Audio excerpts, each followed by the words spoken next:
Welcome to 99 TV. నేను Devulapalli Mohan, journalist and jurist, మాజీ RTI commissioner doctor Vijayababu గారి వీటాక్స్ కార్యక్రమానికి స్వాగతం. సార్ నమస్కారం. సార్ ఇవాళ మన చర్చలో మనతో పాల్గొంటున్నారు ఏపీ ఫైబర్ నెట్ మాజీ చైర్మన్, అలాగే YCP trade union president Punuru Gautam Reddy గారు. సార్ వేళ డిఎస్సి గురించి చాలా పెద్ద ఎత్తున నిరసన కార్యక్రమాలు చేపడుతుంది వైసీపీ. అసలు ఏంటంటే మెగా డిఎస్సి 2025లో చాలా అవకతవకలు జరిగాయి. ముఖ్యంగా పరీక్షల నిర్వహణలో పాల్గొన్నటువంటి కొంతమంది వ్యక్తులకి ముందుగానే సమాచారం అందింది. కొందరు అభ్యర్థులు అసాధారణంగా అధిక మార్కులు సాధించారు. పరీక్షల నిర్వహణలో పాల్గొన్న వ్యక్తులకే ర్యాంకులు వచ్చాయి. ఇలా రకరకాల ఆరోపణలు వైసీపీ చేస్తుంటే అవన్నీ నిరాధారమైనటువంటి ఆరోపణలు అని టీడీపీ కొట్టిపారేస్తుంది. Sir TDP MLC Ram Gopal మాట్లాడిన మాటలు ఒకసారి విందాం. బయట ఒకసారి ప్లే చేయండి. టీడీపీ ఎమ్మెల్సీ రామ్ గోపాల్ మాట్లాడిన బయట వచ్చేలోపు ఒకసారి. మోసం కాదా ఇది? ఇవన్నీ మీరు చేసి ఈరోజు కేవలం డిఎస్సిని అడ్డుపెట్టి రకరకాలుగా చేస్తూ ఉన్నారు. ముఖ్యంగా ఈ రాష్ట్రంలో నిరుద్యోగ యువతకు కూడా సవినయంగా విజ్ఞప్తి చేస్తా ఉన్నా. ఏదో విధంగా అశాంతిని నెలకొల్పాలని, గందరగోళం నెలకొల్పాలని అన్ని కుట్రలను ప్రయోగించారు. ఏ కుట్ర కూడా సఫలంగా లేదు, అన్ని విఫలమైనాయి.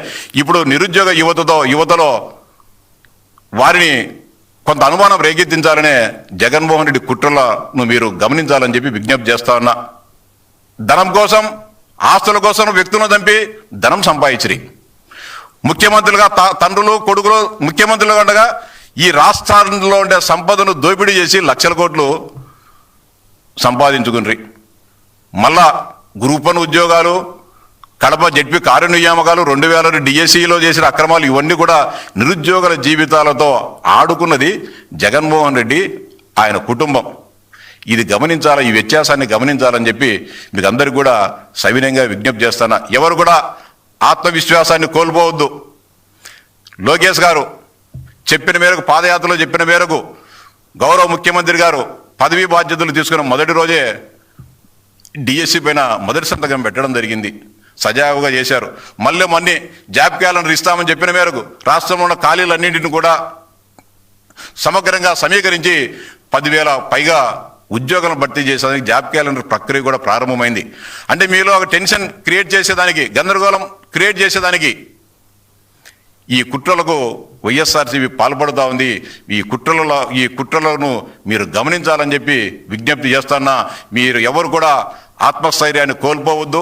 ఈ రాష్ట్రంలో ఏది జరిగినా కూడా నీతి నిజాయితీగా గౌరవ ముఖ్యమంత్రి గారి నాయకత్వంలో, గౌరవ లోకేష్ గారి నాయకత్వంలో 100% పారదర్శకంగా జరుగుతాయి. సార్ అది ఆయన ఏమంటాడంటే, అసలు అభ్యర్థులు ఎవరన్నా మీ దగ్గరికి వచ్చి చెప్పారా, ఏ ఆధారాలతో మీరు మాట్లాడుతున్నారు అని చెప్పి. అంతేకాదు, ఇప్పుడు ఆయన చెప్పేది ఏంటంటే, ఇక్కడ ఒకవైపు ఏమో ఆరోపణలు ప్రత్యక్షంగా వాళ్ళు ఏం జరిగిందనే చెప్తున్నారు.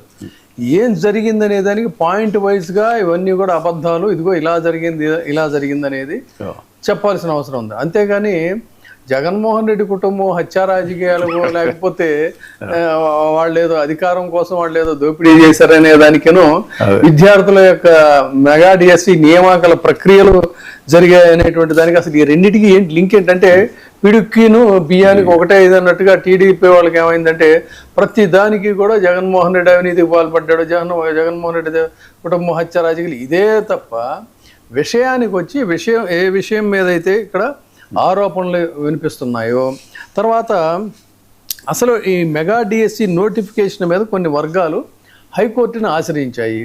మరి ఎందుకు హైకోర్టులో ఎందుకు ఇవన్నీ కూడా అడ్మిట్ అయినటువంటి పరిస్థితి ఉంది? వీళ్ళు చెప్తున్నటువంటి అంశాలు ఏంటి? వాటికి సంబంధించి మీరు కేటగారికల్గా పాయింట్ వైజ్గా సమాధానం చెప్పండి. చెప్తే అప్పుడు యువత అవును నిజమే కదా, పాపం ఇంత నిజాయితీగా చేశారు, ఇంత బ్రహ్మాండంగా చేస్తే వీళ్ళేంటి వైసీపీ వాళ్ళు రాజకీయం చేస్తున్నారని చెప్పని వాళ్లే నిలదీస్తారు. అసలు పార్టీలతో సంబంధం లేదు. అది ఏ యువత అయితే ఇప్పుడు ఆందోళనలకి మద్దతు ఇస్తా నిలబడ్డారో వాళ్ళు చెప్తారు. కానీ ఈ బుకాయింపు ధోరణులు కాదు, ఇక్కడ బుకాయింపు కాదు. ఆంధ్రప్రదేశ్లో జరిగినటువంటి మెగా డిఎస్సి నియామక ప్రక్రియలో ఒక పెద్ద రాజకీయ వివాదంగా మారింది ఇది. దీని మీద స్పష్టమైనటువంటి అంశాలని అవతల వాళ్ళు లేవనెత్తుతున్నారు.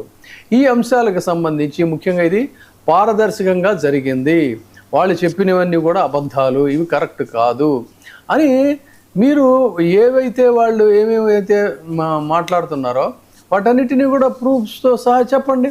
ఇది మెగా డిఎస్సి కాదు, మెగా స్కామ్ అని చెప్పని ఒకవైపు చెప్తున్నారు. చెప్తా ఉంటే గవర్నమెంట్ ఆఫ్ ఆంధ్రప్రదేశ్ 25లో 15,941 ఉపాధ్యాయ పోస్టులకి మెగా డిఎస్సి నోటిఫికేషన్ విడుదల చేసింది.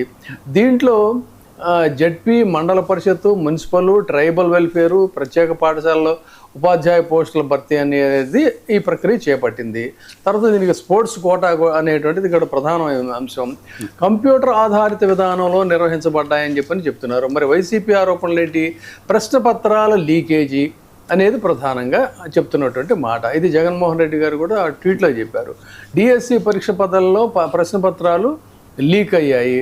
పరీక్ష నిర్వహణలో పాల్గొన్న కొంతమంది వ్యక్తులకి ముందుగానే ఈ సమాచారం చేరిందని చెప్పని, కొంతమంది అభ్యర్థులు అసాధారణమైనటువంటి మార్కులు సాధించారని చెప్పని, ఇవన్నీ ఎలా వచ్చాయి? ర్యాంకుల మీద అనుమానాలు ఉన్నాయి, మెరిట్ లిస్టుల మీద సీక్రసీ దేనికి అసలు? అది ఇక్కడ పాయింట్ ప్రధానమైనటువంటి. ఈ లిస్ట్ అంతా కూడా మీరు ఏ విధంగా చేశారు? అసలు ఎస్ఎంఎస్ల ద్వారా సమాచారం అందించారనేది కలెక్టరేట్ల దగ్గర ప్రదర్శించే ఎంపిక జాబితా కనిపించడం లేదని, డేటా డిలీట్ చేశారని చెప్పని, ఇలా ఈ సిస్టంలో నుంచి కూడా తొలగించారని చెప్పని, సో ఇదంతా కూడా జరిగాయని చెప్తున్నారు. సో మొత్తం ప్రక్రియలో ఫోరెన్సిక్ ఆడిట్ అవసరం అని చెప్తున్నారు. స్పోర్ట్స్ కోటా కూడా వివాదంగా మారినటువంటి పరిస్థితి. సో మీరు నిజంగానే సిన్సియర్గా చేశామనుకుంటే స్పోర్ట్స్ కోటాలో పోస్టులు లక్షల రూపాయలకు అమ్ముకున్నారనేటువంటిది, క్రీడాకారులకు అన్యాయం జరిగిందనేటువంటిది కూడా వినవస్తున్నటువంటి ఆరోపణ. కాబట్టి డిఎస్సి కన్వీనర్ మార్పు ఇక్కడ ప్రధానమైనటువంటి అంశం. మొదట టెట్ కన్వీనర్ని తొలగించి మరో అధికారిని డిఎస్సి కన్వీనర్గా ఎందుకు నియమించారు? ఇలా ఎందుకు చేయాల్సి వచ్చిందో మరి ఇందాక ఆయన మాట్లాడినప్పుడు క్లారిఫికేషన్ ఇచ్చారా? దాని మీద చెప్పాలి కదా. ఇదిగో ఈ కారణాల వల్ల చేసామని చెప్పంటే అది కరెక్ట్ అయితే ఓకే అని చెప్పని యాక్సెప్ట్ చేస్తారు. కానీ ప్రభుత్వం చెబుతున్నటువంటి విషయాల్లో పారదర్శకత కానీ, డిజిటల్ పద్ధతిలో జరిగింది కానీ, సిబిటి విధానంలో పరీక్షలు నిర్వహించబడటంలో ఎక్కడా కూడా మేము ఎలాంటి అవకతవకలకు పాల్పడలేదు, రిజర్వేషన్ రాష్ట్ర విధానం ప్రకారంగానే జరిగిందని చెప్పని, ఇవన్నీ కూడా వాళ్ళు స్పష్టంగా ఆధారాలతో సహా ఏ ఆరోపణలు అయితే వినవస్తున్నాయో వాటన్నిటికీ కూడా సమాధానం చెప్పాలి. కాదన్నట్లయితే వాళ్ళు డిమాండ్ చేస్తున్నట్టుగా చెప్పాల్సింది ఏంటంటే ఎస్ దీని మీద ఎంక్వైరీ చేస్తాం అని చెప్పని. కానీ మరి ఇక్కడ అసలు హైకోర్టుకి ఈ కేసులు మెగా డిఎస్సి నోటిఫికేషన్స్ మీద కొంతమంది, నేను ఇందాకే పాయింట్అవుట్ చేసినట్టుగా సిబిఎస్ఈ విద్యార్థులకు సంబంధించి వాళ్ళ యొక్క క్వాలిఫికేషను, లాంగ్వేజ్, అర్హతలు, ఇవన్నీ వీటన్నిటి మీద కూడా కొంతమంది కోర్టుకు వెళ్ళారు. కోర్టులో విచారణలు జరిగాయి. డిఎస్సి ప్రక్రియ నిలిపివేయాలని చేయటంలో అయితే లేదు, కానీ ఇవి అయితే కోర్టు విన్నది ఇవన్నీ కూడా. సో ఇవన్నీ ఎందుకు జరిగాయి మరి? కాబట్టి ఇక్కడ సిబిఐ విచారణ కోసం వీళ్ళు డిమాండ్ చేస్తున్నారు. ఈ మెగా డిఎస్సి కాదు, ఇది మెగా స్కామ్ అని చెప్పి కూడా అంటున్నారు. అందుకని దీనికి మీరు పాయింట్ వైజ్గా సమాధానం చెప్పాల్సిందే తప్ప దీనికి జగన్మోహన్ రెడ్డి కుటుంబం హత్య రాజకీయాలకి, దీనికి జగన్మోహన్ రెడ్డి యొక్క అవినీతి వ్యవహారాలకి, వీటన్నిటికీ ప్రతి దానికి దీన్ని తీసుకొచ్చి ముడిపెట్టడం అని అంటే ఇది కరెక్ట్ కాదు. ముఖ్యంగా గమనించాల్సింది ఏంటంటే నిన్నే పాపం చంద్రబాబు నాయుడు గారు జెన్జీ గురించి, ఆ తర్వాత జన్ ఆల్ఫా గురించి కూడా మాట్లాడారు. మరి ఇప్పుడు ఈ జెన్జీలో అంతర్భాగమైనటువంటి విద్యార్థులే దీని గురించి డిమాండ్ చేస్తున్నారు. అందుకని దీనికి మీరు స్పష్టంగా ఏదో వాళ్ళతో వీళ్ళతో మాట్లాడించడం కాకుండా బాధ్యులైనటువంటి వాళ్ళు ఖచ్చితంగా దీనికి సమాధానం చెప్తే బాగుంటుంది. మరి దాని మీద వారిని కూడా మనతో చర్చలో జాయిన్ అయ్యారు